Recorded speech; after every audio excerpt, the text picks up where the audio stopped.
rápidamente ahí. El primer punto, distorsiona la persona de Dios. Distorsiona la persona de Dios. Fíjate bien una imagen que va a aparecer ahí ahora.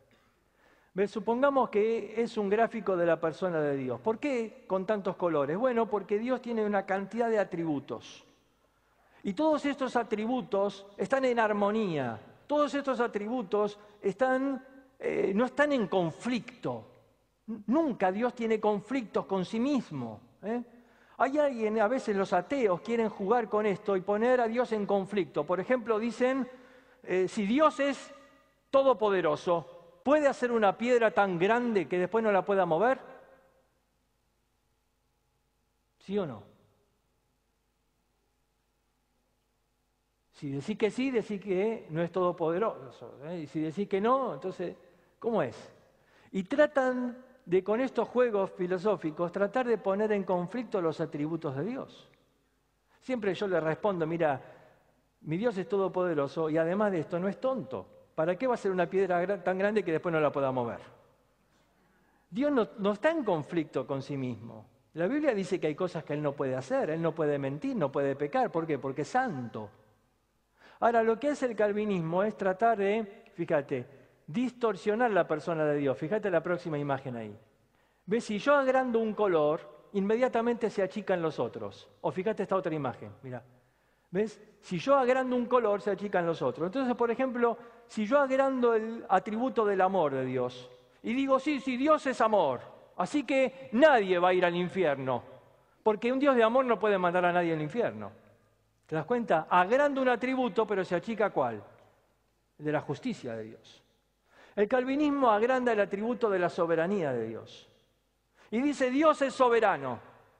Y como Dios es soberano, Él decide y hace lo que quiere. Todo lo que quiere ha hecho. Fíjate cómo se distorsiona la persona de Dios. En primer lugar, ¿es incoherente Dios? ¿Por qué? Porque en el Salmo 135:6 dice, todo lo que quiere ha hecho. Pero en 1 Timoteo 2:4 dice, el cual quiere que todos los hombres sean salvos y vengan al conocimiento de la verdad. ¿Cómo es? Quiere que todos los hombres sean salvos, pero no todos se salvan. Es un Dios hipócrita, porque Él dice para que todo aquel que en Él cree, o en Apocalipsis 22:17 dice, el espíritu y la esposa dicen ven, y el que oye diga ven. Y el que tiene sed, venga. Y el que quiere, tome del agua de la vida gratuitamente. Pero en Romanos 9:16 dice, no depende del que quiere. ¿Cómo es? Es un Dios hipócrita que dice, yo les ofrezco a todos la salvación para quedar bien, pero en realidad solo está disponible para algunos. No, mi Dios no es hipócrita. ¿Qué pensarías?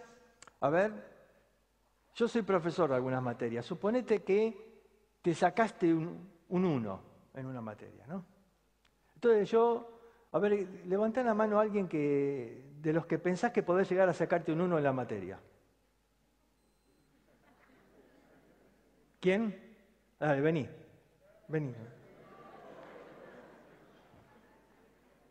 Pasá por ahí, por la escalera. Por ahí. Evidentemente no te tenés mucha fe para el estudio. Vas muerto. Bueno, yo te digo algo. ¿Qué tal si yo te pido que hagas una cosa? Si vos la haces, yo te pongo un 10 en la materia. Y dale. Dale. Dale. Zafa. Sí. ¿Listo? ¿Estás listo? Solo una cosa y tenés 10. Ya está. ¿Sí? Bueno, saltá y volá. Volá así por el salón, volá.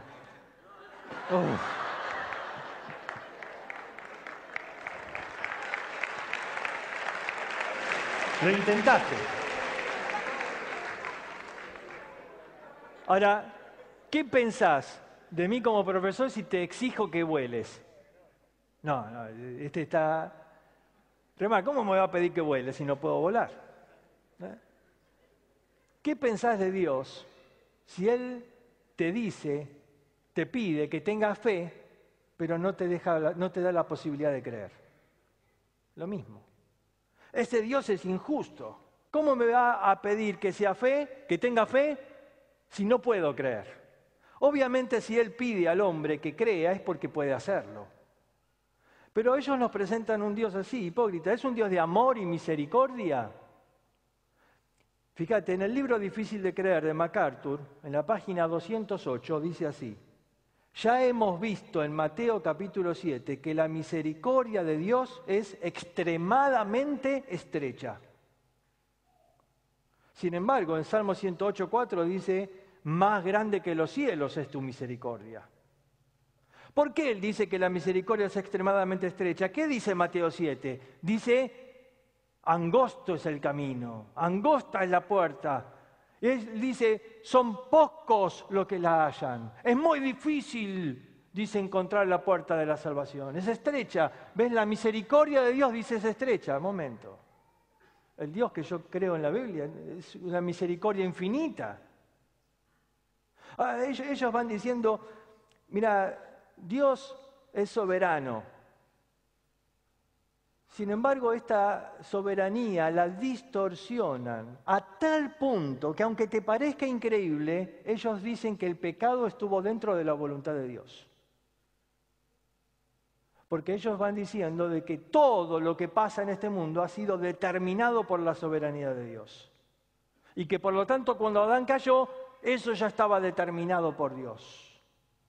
Porque para eso ya había puesto el sacrificio. De ninguna manera, ¿ves? No podemos aceptar a un Dios que es hipócrita. Yo creo en un Dios de amor, que quiere que todos los hombres sean salvos. En un Dios que siente compasión por las almas. Ahí creo en Apocalipsis capítulo 3, versículo 20, cuando dice Jesús: yo estoy a la puerta y llamo. Un soberano no golpea la puerta, un soberano entra. Un soberano rompe la puerta de una patada. Un soberano no pide permiso, dicen ellos. Pero acá vemos al soberano golpeando la puerta. ¿Por qué no entra? Simplemente porque no quiere forzar la entrada. Ellos dicen: esto del libre albedrío no es cierto. ¿Cómo que no es cierto? Cuando Dios puso a Adán en el huerto, tenía toda la libertad de obedecer o de no obedecer. Por eso estaba el árbol de la vida, del bien y del mal, que Dios dijo: no coman de él. Ahora, ¿ves? Este es el punto. Ellos dicen: la palabra libre albedrío no está en la Biblia. Bueno, no, la palabra Trinidad tampoco. Es un concepto, es una doctrina, es una enseñanza, no es una palabra. Y la enseñanza es de que el hombre está en libertad. Ahora, yo no digo que Dios no es soberano. Dios es soberano y en su soberanía Él determinó que el hombre elija si obedecerle o no. Y Adán eligió desobedecer, eligió pecado. Y desde ese momento murió, como el Señor dijo: de cierto perecerás. Pero no vemos que murió inmediatamente. Espiritualmente estaba muerto. Muerto significa separado de Dios. No significa inhabilitado, sino separado de Dios, muerto en sus delitos y pecados. Y la fe es el plan de Dios para que el hombre sea restaurado. Ahora vamos a ver un momento ahí en la pantalla. No, el punto anterior, si puedo decir, ahí está. Distorsiona la persona de Dios, dificulta la palabra de Dios, desanima la vida del creyente, diluye la pasión y divide el cuerpo. Rápidamente te explico estos 5 puntos. En primer lugar, dijimos: distorsiona la persona de Dios, ya lo explicamos. Dificulta la palabra de Dios. ¿Por qué? Vamos a leer Efesios 1:13.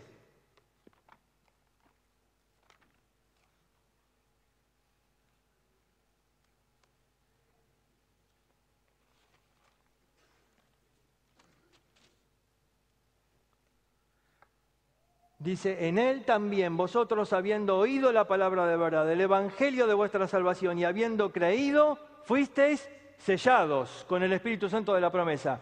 Aquí hay 2 pasos que el hombre tiene que hacer, están en voz activa. Y luego un tercer paso que hace Dios, está en voz pasiva, es decir, yo no hago nada, soy el que recibe la acción. ¿Cuáles son los 2 verbos en voz activa? Dice: habiendo oído y habiendo creído. ¿Por qué oír primero? Dice Romanos que la fe viene por el oír de la palabra de Dios. Así que primero tengo que oír el mensaje. Y entonces pongo mi fe ahí, habiendo creído. Y entonces ahora viene la obra de Dios. Fuisteis sellados con el Espíritu Santo.